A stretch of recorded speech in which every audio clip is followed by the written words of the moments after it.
नमस्कार जी। राम राम जी। ठीक ठाक हैं आप? ननकू से लड़ाई सुन सुन के आप पक गए होंगे ना। कितनी फालतू की बात कर रहा है। आज आया, मैंने कहा प्यारे प्यारे ननकू भाई अब तो मेरी बात समझ जा। ये किसान जो है ना, ये खाम खाम में लड़ाई झगड़ा करने पे उतारू हैं कि सरकार इतनी सुन रही है इनकी, हर बात मान रही है इनकी। ये कोई ना कोई नया मुद्दा ले आ रहे हैं। ये देश प्यार की और शांति की बात करता है और ये किसान रोज खुराफात कर रहे हैं। तो देख ननकू, तुम मुझसे लड़ मत, थोड़ी देर को शांति से विचार कर। ये तू क्यों ऐसी विद्रोही वाली भाषा बोलता रहता है? सरकार तेरी अपनी है भाई, कितनी अच्छी सरकार है, सबकी बात करती है, सबकी मदद करती है। तू लड़ने पर उतारू होता है। ननकू बोला और कहता है कि मुझे तो बड़ी शर्म आती है, मैं ये कहूँ कि मैं कभी आपके नौकरी करता था, आपका दोस्त हूँ। कैसा चरित्र हो गया है, कितना गिर गए हो। आत्मा मर गई है या सरकार की गुलामी कर करके बिक गई है?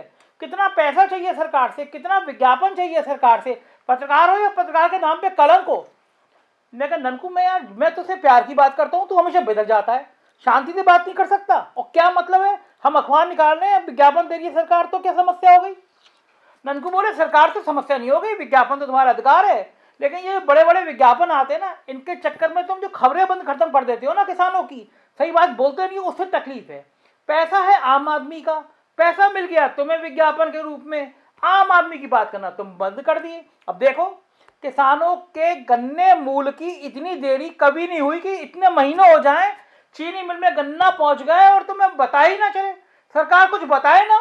आज देखो घोषणा कर दी कि साहब कोई मूल्य नहीं बढ़ाया जाएगा। देश में महंगाई बढ़ गई 100%, हाहाकार मच गया है। 2 नंबर से 3 नंबर पे पहुंच गया पेट्रोल, 100 रुपए पहुंचने जा रहा है। और तुम 4 सालों में गन्ने का 10 रुपए बढ़ाया सरकार ने, उत्तर प्रदेश सरकार ने। अब खुद बताओ, महंगाई आसमान। कोरोना काल में बच्चों के स्कूलों की फीस तक दोगुनी कर दी स्कूलों वालों ने, सरकार को मोटा माल दिया और फीस दुगनी कर दी।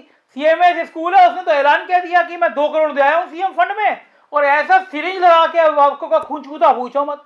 शहर के लोग छोड़ दो, किसानों को देख लो। अरे भैया, देश में जितने के गन्ना उत्पादन हो रहा है उसका 50% तो उत्तर प्रदेश में होता है। 520 चीनी मिले हैं, 119 उत्तर प्रदेश में। सोचो, पूरे देश में 520 चीनी मिले, 119 अकेले यूपी में। 6.5 लाख लोगों को रोजगार देता है ये गन्ना वाला। सोचो कितना बड़ा रोजगार। वैसे ही रोजगार ना मिल रहे, कागजों पर रोजगार देखें, और लगातार चीनी 38% चीनी दे रहा है। तो इस उद्योग को बचाने की जिम्मेदारी किसकी है? सरकार की है। बड़े बड़े उसमें कह दिया जाता है हमने पिछला बकाया भुगतान कर दिया। सुन लो जरा ये बात, 1 मिनट इसकी बात सुनो, फिर मैं बात करता हूँ। उत्तर प्रदेश की चीनी मिलें लाखों किसानों का गन्ना तो ले रही हैं, लेकिन उन्हें जो पर्ची दी जा रही है उसमें कीमत की जगह 0 जीरो लिखा है।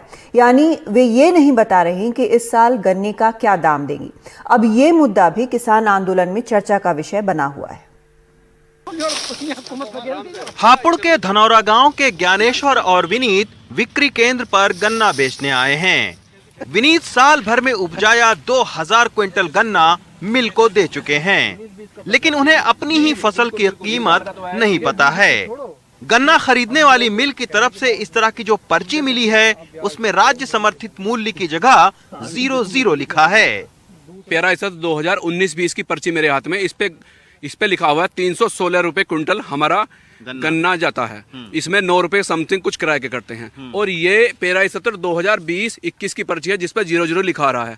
हमें भय ये है कि हमारा गन्ने का मूल्य सरकार द्वारा घटाया जाएगा। हम किस रेट पे गन्ना डाल रहे हैं ये हमें अभी तक पता नहीं है। धनौरा गांव के ही ज्ञानेश्वर त्यागी को पिछले साल की गन्ना बिक्री के 1.5 लाख रुपए बकाया नहीं मिले हैं, जबकि राज्य सरकार का दावा है कि 95% किसानों को गन्ने का भुगतान हो चुका है। उनकी इस साल की पर्ची पर भी 0 लिखा है। आपके सामने मैं सबूत पेश कर रहा हूँ। ये मेरे पास पर्ची है, मोदी नगर शुगर मिल है हमारी, उसमें हमने पैराई सत्र 2019-20, अब तो पैराई सत्र 2020-21 चल रहा है। 19-20 का जनवरी तक का पेमेंट हुआ है, यानी 4 महीने का पिछले का पेमेंट बाकी है।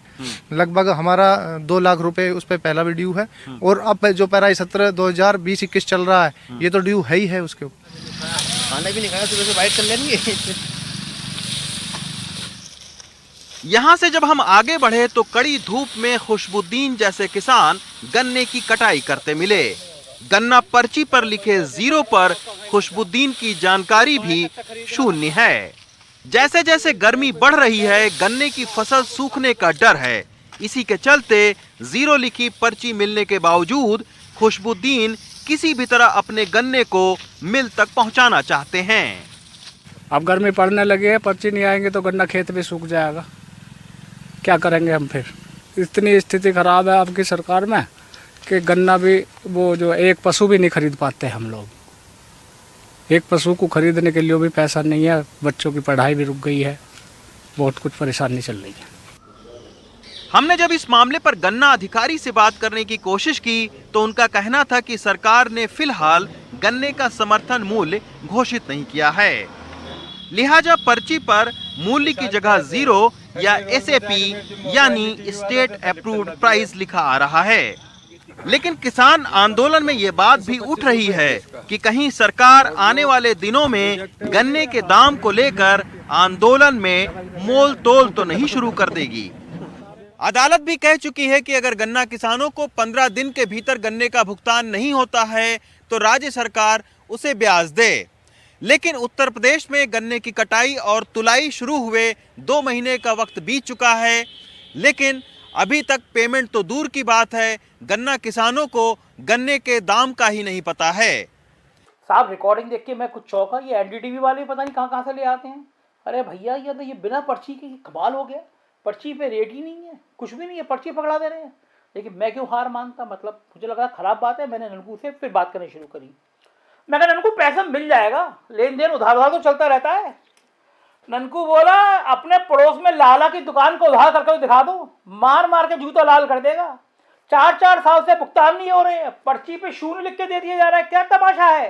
किसान अपनी पर्ची लेकर जा रहा है बाजार में, गन्ना उगा रहा है, मिल वाले पर्ची 0 लिख के दे रहे हैं, रेट ही तय नहीं हुआ। और जब आज रेट तय हुआ तो बताया गया कि साहब कोई रेट नहीं बढ़ेगा। क्यों नहीं बढ़ेगा भैया?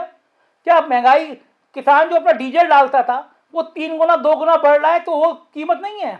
अपने बच्चे को किसी तरह स्कूल भेजता था, फीस बढ़ गई तो वो कीमत नहीं है। बाजार में नमक, चीनी, तेल क्या नहीं महंगा हो गया, आग लग गई है। लेकिन गन्ने का मूल्य नहीं बढ़ाएगी सरकार। मूल्य किसका बढ़ाएगी? विधायकों को लैपटॉप दे देगी, उनको अलग से अनुदान दे देगी, बड़े बड़े व्यापारियों के लिए प्लॉट मिल जाएंगे, किसानों के लिए कुछ ना है भैया। मैं कहा ननकू ऐसा नहीं है, किसानों के लिए भी बहुत कुछ है। अखबार देख ले, कल के एक अखबार में परसों इतना बड़ा सा छपा था, 2 पेज छपे थे, बीच वाले पेज, उसमें लिखा था सरकार ने किसानों के लिए क्या दिया है। शायद दैनिक जागरण अखबार था, इतना बड़ा बड़ा छपा था, तू देखे ना, मैं क्या करूं, पढ़ ले, मैं ढूंढ के दे दूंगा। ननकू बोला बेटा गुमराह मत करो, वो जो 2 पेज छपे थे ना, कई लाख रुपए मिलते हैं उस 2 पेजों के लिए, तभी तो तुम किसान की खबर नहीं लिखते हो।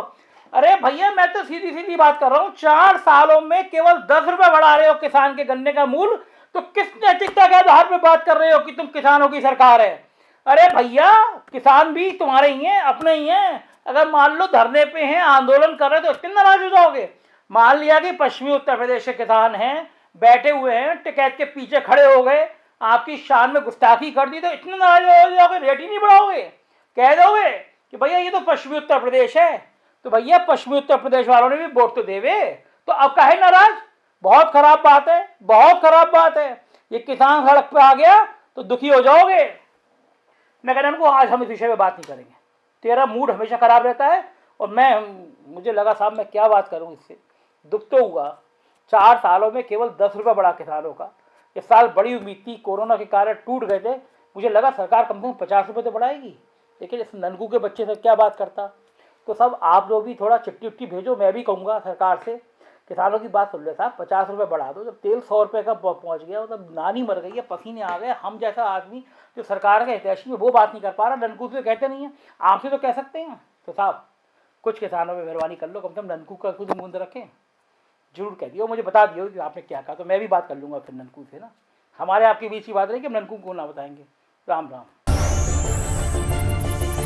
अगर आप बेबाक और निष्पक्ष खबरें देखना चाहते हैं तो हमारे चैनल को सब्सक्राइब करें और बेल आइकन को दबाएं।